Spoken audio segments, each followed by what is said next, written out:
భగవద్గీత సర్వ మానవాళి కోసం. ద్వితీయోऽధ్యాయః యదా తే మోహకలిలం బుద్ధిర్వ్యతితరిష్యతి తదా గంతాసి నిర్వేదం శ్రోతవ్యస్య శ్రుతస్య చ.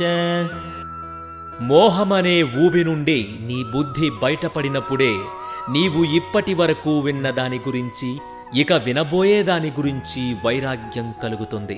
ప్రాపంచిక సుఖాలపై మమకారం ఉన్నవారు ప్రాపంచిక భోగములను మరియు స్వర్గాది లోకములను పొందించే వేదాలలోని ఆడంబరమైన కర్మకాండలు చెప్పే భాగాల పట్ల ఆకర్షితులవుతారు అని శ్రీకృష్ణుడు ఇంతకు క్రితం చెప్పి ఉన్నాడు. కాని ఎవరి బుద్ధి అయితే ఆధ్యాత్మిక జ్ఞానంతో ప్రకాశిస్తుందో వాడు భౌతిక ఇంద్రియ సుఖాలు దుఃఖ హేతువులే అని తెలుసుకుని వాటిని వాంఛించడు. అలాంటి వ్యక్తికి వైదిక కర్మకాండల పట్ల ఆసక్తి పోతుంది.